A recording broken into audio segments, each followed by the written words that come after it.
grande fierté que nous lançons aujourd'hui la 10e édition du Forum de l'emploi et de l'entrepreneuriat féminin, FEF, qui célèbre l'importance des femmes dans la société. Cette année, le thème choisi est « Femmes essentielles », car sans la contribution des femmes, une société ne peut réellement se développer. Il est en fait établi, selon UNIFEM, que les femmes et les filles jouent un rôle essentiel pour surmonter les plus grands défis auxquels nous sommes confrontés et elles doivent être entendues, valorisées et appréciées dans l'ensemble de la société afin que s'y reflètent leurs perspectives et leurs choix pour leur avenir et celui de l'avancement de l'humanité.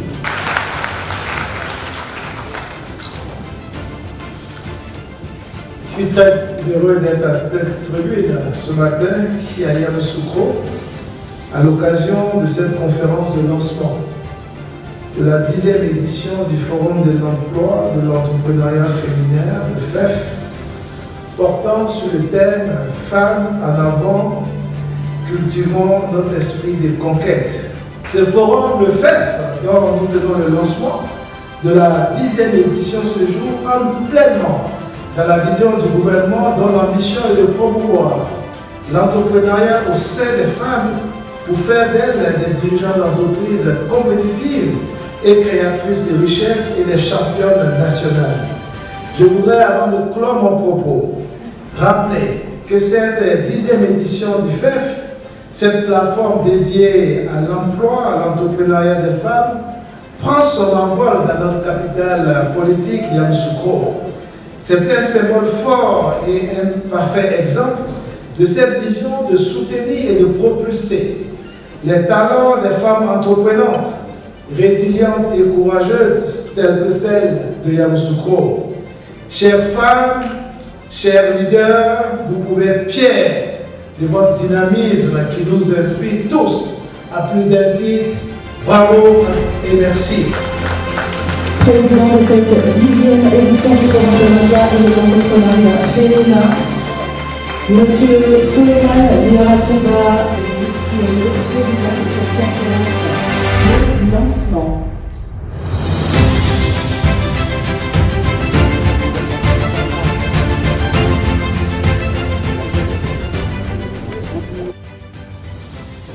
Je suis née dans une famille où j'étais la seule fille parmi 4 garçons, mais ni aînée, ni Benjamin, juste la fille au milieu. Et je l'ai utilisé, je continue à embêter mes frères en leur disant que moi, je suis leur essentiel, parce que moi, je suis le juste milieu dans cette famille-là parmi eux. Ça a été le premier challenge de ma vie, m'imposer par ma spécificité, par ma féminité, au milieu de ces garçons-là. Et je pense que j'ai pu y arriver, parvenir à être ce juste milieu, comme je dis, mais surtout à fédérer ces garçons-là autour d'un d'objectifs qu'on arrive à définir et que, avec ma féminité, avec ma douceur, mais j'y reviendrai, j'impose ce leadership. Le second challenge, qui fait de moi une essentielle, ça s'est passé à l'école primaire, dès la maternelle, quand mon père a été affecté à l'étranger, en Angleterre, et où, là encore, j'étais dans un monde nouveau, inconnu, anglophone, seule africaine. Donc dans une classe où il n'y avait que les petits blancs, on va le dire, qui ne connaissaient pas l'Afrique, pour qui une africaine, c'est quelqu'un qui vit quelque part dans une forêt, sur un arbre. Il a fallu là encore que je m'impose, que je leur fasse comprendre et que je leur montre surtout à quel point j'étais compétente, à quel point j'étais intelligente et à quel point il fallait qu'ils comptent avec moi. J'ai toujours été première dans cette école primaire en Angleterre où le système était ni anglophone ni francophone. Je me suis imposée parce que j'étais première.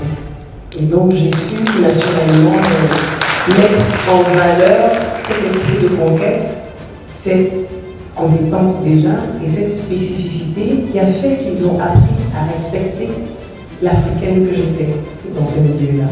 Je suis issue d'une mère qui a 5 filles et j'ai mon père qui était dans l'armée. Et étant dans l'armée et étant quelqu'un de très dur, il avait 2 garçons avant les 5 filles de ma mère et j'étais la 2e fille. Et maman nous disait tout le temps, quand elle a commencé à accoucher 2e fille, 3e fille, 4e fille, papa ne venait même plus à la maternité. Parce que quand on l'appelle, on dit ta femme a accouché, il dit ça c'est encore une fille. Il voulait des garçons pour pérenniser son nom. Mais malgré ça, il était vraiment un père aimant qui mettait vraiment tout à disposition. On vivait dans des camps et généralement on voyait que les filles n'arrivaient pas très loin dans les études. Et avec mes soeurs, on s'est dit, il fallait que papa se dise, j'ai eu 5 filles, même les 2 garçons, il faut que je les échange contre des filles. Et moi personnellement, j'ai pris ça à cœur et je lui ai dit, papa, tu sais que je serai ta fille préférée. Il me dit, comment ça? Je lui dis, attends, regarde. J'ai commencé à l'école, franchement, avec mes soeurs, on a commencé à vraiment travailler, à s'imposer à l'école. Et quand on convoquait papa à l'école, c'était plus pour nous dire, tes filles, on va les inscrire dans tel concours de l'école, on va faire ça, on va faire ça.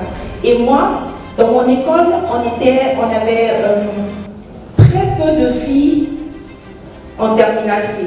Et j'ai commencé là, je dis non, le bac C, il faut que moi j'ai ce bac C là. Il faut que je m'impose au milieu des garçons.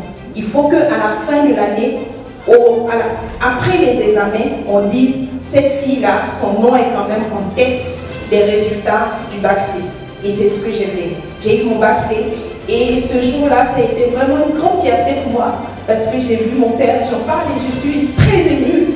Parce que j'ai vu mon père vraiment content. Il avait ma main partout et il se promenait, il se marchait, il était parti.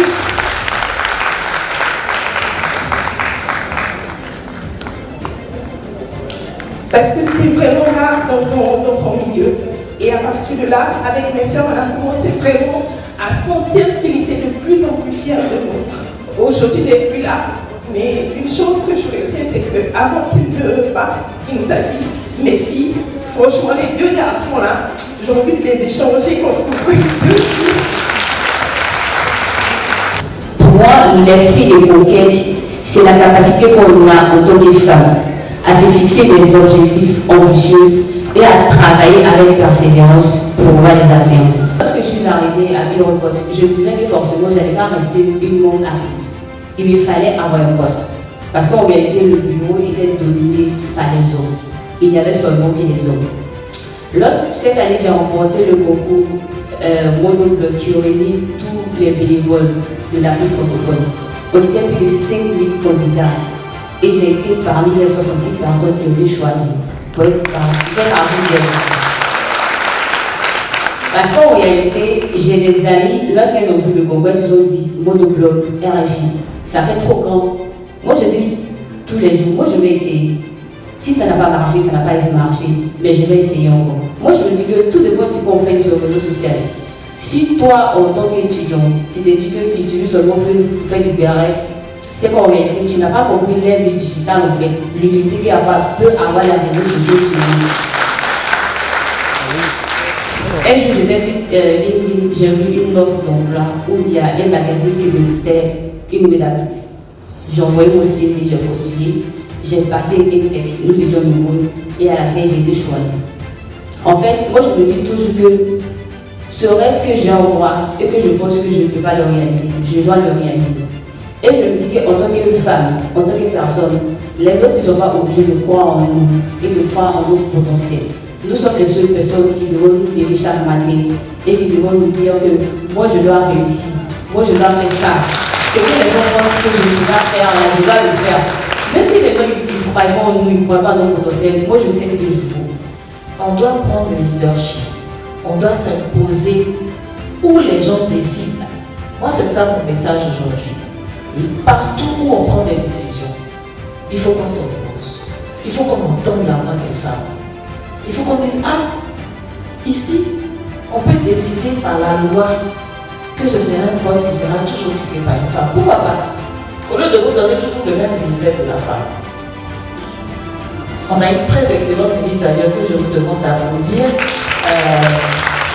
Elle n'a pas pu être là avec nous aujourd'hui, mais vraiment, elle fait bouger les choses. Donc elle nous a dit, en tout cas, casser la baraque à Yamoussoukro, parce qu'il faut qu'on monte, il faut qu'on dise à tout le monde entier que si la Côte d'Ivoire s'est là aujourd'hui, c'est parce qu'il y a des femmes qui se sont levées. Et si aujourd'hui on veut que la Côte d'Ivoire aille plus loin, il faut qu'on mette encore plus de femmes devant. Il faut qu'on donne des moyens aux femmes, il faut qu'on écoute la voix des femmes, et il faut qu'à compétence égale, on pense à nommer des femmes. On va dépasser des pays comme le Rwanda, on va dépasser des pays comme l'Afrique du Sud, parce que moi je sais et j'ai vu que dans notre pays là, on a des talents féminins incroyables. Et c'est pas une affaire d'avoir fait école, de connaître papier. Moi j'ai des mamans qui ne savent ni lire ni écrire, elles sont milliardaires. Je vais m'asseoir à côté d'elles, sur mon petit tabouret, et puis j'écoute tout ce qu'elles me disent là, et puis je m'en vais, j'ai fait. Je suis Wana Salimata, membre de l'association des femmes de Kanso. Je suis allée à l'école et j'ai eu le BTS en informatique et gestion. Bon, depuis les études, j'ai le courage, je me bats. Vers la fin, je me dis que peut-être que je suis confuse. J'ai passé des concours, ça n'a pas marché, je me suis découragée. Je suis courageuse, j'ai commencé à vendre. Voilà, je fais un peu de tout. Mais je ne sais pas vraiment, je ne sais pas comment prendre la décision pour vraiment m'orienter. Qu'est-ce qu'il faut faire? Parce que je sais que j'ai une étoile en moi qui brille. Comment l'exploiter? Ou bien c'est mes études, les diplômes que j'ai, il faut que peut-être je cherche à être embauchée quelque part. En tout cas, je suis confuse. C'est pourquoi cette conférence est la bienvenue. J'ai besoin de votre aide. Moi, Sandrine, merci. Remerciez mon maman parce que c'est une bonne arme. C'est une très bonne arme. C'est-à-dire quand je suis quelque part, les petits arbres, tu as fait quoi? Tu as quel niveau?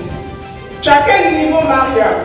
Je sais que tu n'es pas n'importe qui, tu es une grande dame, mais dis ça parce que nos jeunes filles ont besoin de savoir ça. Elles ont besoin d'avoir confiance en elles, ne pas qu'elles se prostituent parce qu'on oublie de leur dire. Lorsqu'elles sont à la maison, elles sont belles, personne ne leur dit vous êtes jolies. Quand tu ne lui dis pas, le premier voyez pour lui dire excusez-moi du thème, elle se dit c'est lui qui m'aime, mes parents ne m'aiment pas. Donc dites, maman Sandrine va toujours dire, tu es belle, tu es intelligente, tu es inspirante, mais c'est grâce à elle que je suis ici. Et je ne suis pas la seule parce qu'elle a fait ça dans la vie de nombreuses filles. Merci maman Sandrine. Nous voulons demander à Mme Sandrine si elle peut venir, on va essayer de prendre contact avec elle pour qu'elle vienne animer une conférence avec nos femmes. Voilà, vraiment ça va nous faire plaisir parce que nous avons besoin. Il y a beaucoup d'entre nous qui avons besoin d'être motivés, de sortir de notre zone de confort. Voilà, le matricule ne fait pas tout. Il y a beaucoup de choses à voir ailleurs. Il y a beaucoup de choses qu'on peut faire au-delà de ce que nous avons déjà. Je veux juste signaler à toutes les associations ici présentes qu'effectivement, oui, nous avons eu à cœur de vous inviter. Pour toutes celles qui n'ont pas forcément été contactées par leur association et qui sont là, il faut savoir qu'on va vous mettre dans nos fichiers pour vous transmettre des informations. C'est vrai, le FEF c'est un événement, mais il a lieu chaque année. Et bien, on a une plateforme où il y a un peu plus de 13 000 femmes. Et on a aussi des différents forums de discussion, notamment sur WhatsApp, avec des groupes, des sous-groupes, enfin. Donc c'est important que vous puissiez participer à ça et que vous soyez connus aussi de ce point de vue. Donc merci à tous pour votre participation. La prochaine étape, c'est le 10 juin à Grand Bassin. Donc pour celles qui pourront être là, ça sera bien, ça sera pour être le résultat, il y aura des expositions. Il y aura des rencontres aussi avec les femmes pour pouvoir parler de comment on fait des affaires ensemble. Donc ce sera très intéressant. Et ensuite, bon voilà, on ira à San Pedro, on ira à Baignoire. Une date importante aussi à noter, c'est le 26 août à Borobo, où il y aura une grande manifestation des femmes. Donc on vous attend là-bas aussi. Et puis suivez l'actualité, on va vous transmettre des informations pour que vous soyez au fait de tout ce qu'on va faire jusqu'à la fin du mois de novembre. Novembre, c'est le 24 et le 25 à Abidjan. Il y aura ce qu'on appelle le grand forum. Vraiment, les personnalités qui vont venir là, vous n'allez pas vouloir rater ça. Si vous ne venez pas, vous allez avoir vous-même. Donc le 24 et le 25 novembre à Abidjan, on fait la grande finale avec la première dame. Donc on vous attend toutes à ces différentes étapes du FEF. Merci beaucoup. Donc on a lancé avec vous, je prends ça comme une prémisse, comme un très bon signe, Et puis, très très belle suite à vous toutes. Merci.